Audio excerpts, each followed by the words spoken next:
been completely closed just after exit 110 Ladysmith, and then again around a crash northbound 95 after exit 148 Quantico. There have been several minor crashes along the way, people spinning out all over the area, as it is quite slippery all around the region tonight, so do be very careful.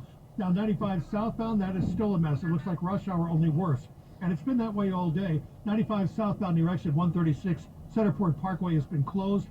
Several crashes, disabled trucks, disabled cars, people stuck in snow, and that's been the case all day long. They've also been working northbound around exit 130 at Stafford for the same reasons, and 95 is not the place to be in Virginia right now. On 56 eastbound before exit 47, which is Sudley Road, the crash has been along the left side. Well, don't miss singer-songwriter Dwight Yoakam live at Capital One Hall on Thursday, January 13th. Tickets are available at Ticketmaster.com. Bob Inley, WTOP Traffic. Bob, thank you. When it snows like this, it leaves kind of a beautiful after effect, but it is very dangerous out there. Let's check in live once again with Storm Team 4 meteorologist Samara Theodore. That's right. It's ever so picturesque, but it is dangerous. We're talking icing occurring overnight. Everything you see out there, primarily that's untreated, that can easily freeze over tonight and more than likely will. So you got to be careful on the roads, even through the early morning hours. We're really not going to see alleviation from this until the afternoon. High temperatures, though, will make their way to the upper 30s tomorrow afternoon, so that's good news. For your Tuesday, we've got sunshine. Cloudy on Wednesday, chance for some freezing rain to start, and then mostly cloudy. Thursday, mostly cloudy. Both days look to be in the upper 30s, low 40s. By Thursday night and Friday, we are tracking our next disturbance that could bring some snow and wintry weather to the region, primarily north of the Beltway, late Thursday night. Highs on Friday will be in the low 30s, drying out throughout the day. Right now in D.C., 25 degrees, Suitland 22. 30 in Frederick, Maryland. Thanks, Samara. 27 degrees outside the Glass Enclosed Nerve Center in Friendship Heights at 10:40, 20 minutes before 11 o'clock. While we've been cautioning drivers to stay off the roads, there are some folks who have to work outside in these conditions. WTOP's Megan Cloherty caught up with some of them on the job. Out in the blustering winds, mailman Emmanuel Amberber says mail delivery doesn't take a snow day. We deliver every day. Snow, hot weather, every single day. He says neighbors have offered him tea, hot chocolate, and tips along his route in Silver Spring. Yeah, I mean, it's cold, but you know, I wear a lot of jacket and sweater. Up the road, David Hughes with Get Plowed Snow Removal has been on the clock since before dawn. About 7:50, it starts sticking to the ground, and they're just accumulating really fast. He says the roads are not in great shape. Yeah, a lot of stuff is untouched. It's not done. And they didn't fix it at all. In Silver Spring, Megan Cloherty, WTOP News. A lawsuit's been filed against the Prince George's County Police Department and some of its officers, charging them with a 50-year-long history of police brutality.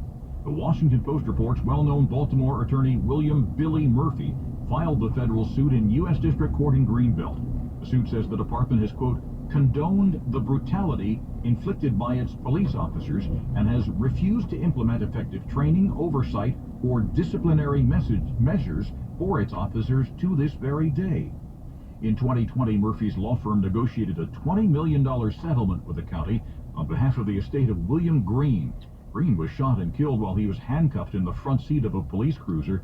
The officer who prosecutors say killed Green is now in jail awaiting trial on charges of second-degree murder. New tonight, the Loudoun County Public School System has changed its COVID-19 policies in response to the latest guidance from the CDC. Officials in Loudoun County have shortened the required isolation and quarantine periods.